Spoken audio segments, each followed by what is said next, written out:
Julien Coulon, bonsoir.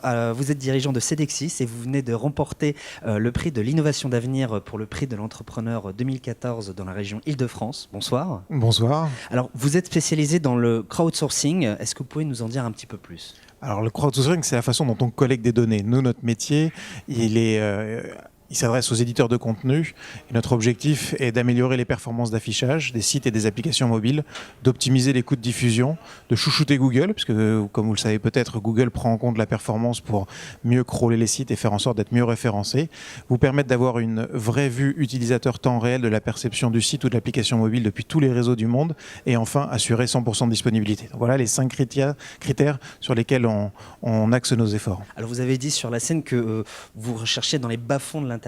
Voilà, en fait, un peu l'Internet, si on compare Internet à un iceberg, tout ce que vous regardez, c'est au-dessus du niveau de la mer. Nous, on va être spécialisé dans la partie immergée de l'iceberg. Et comme tout iceberg, c'est plus grand en dessous qu'au-dessus. Et donc, l'Internet, c'est aujourd'hui 50 000 réseaux interconnectés entre eux, à peu près, des opérateurs, des fournisseurs d'accès. Et comment est-ce qu'on va arriver à collecter plusieurs milliards d'informations par jour pour trouver la meilleure route réseau entre chaque utilisateur et chaque serveur en temps réel. Voilà un petit peu la méthode. Je repose la même question que vous a posé Christophe Barbier. Comment être sûr que vous donnez le bon chemin, le meilleur chemin ? En fait, c'est la somme des données, donc d'où le côté crowdsourcing, c'est-à-dire qu'aujourd'hui, on a des petits JavaScript ou des petits SDK, on va parler un peu technique, de quelques lignes de code qui sont dans les pages de plus de 500 sites. Donc ça va tous les sites médias en France, un Accor, un Total, mais ça va être aussi un Facebook ou des LinkedIn, par exemple, qui vont, lorsque vous allez vous connecter sur le site, depuis une Livebox Orange, par exemple, vous allez afficher la page et puis sans le savoir, pendant que vous êtes en train de lire, il y a une petite information complètement anonyme, on ne sait rien sur vous, mais qui va dire « Ah, je suis sur une Livebox Orange, voilà les perfs, la dispo, le débit vers tel prestataire, tel prestataire, tel prestataire. » Et du coup, ça va nous permettre d'avoir une cartographie complète, de bout en bout, de chaque utilisateur vers plein de plateformes.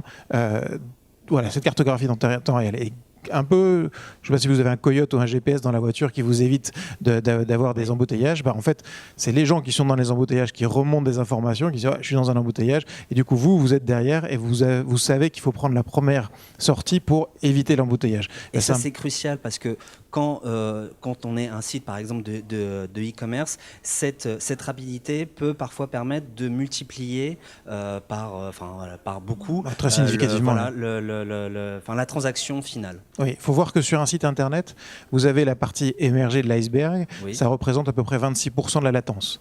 La partie immergée de l'iceberg, la partie réseau, ça représente jusqu'à 74% de la latence. Si on prend du mobile, ce 74% monte à 97%. Donc c'est vraiment là-dessus qu'on va axer ça.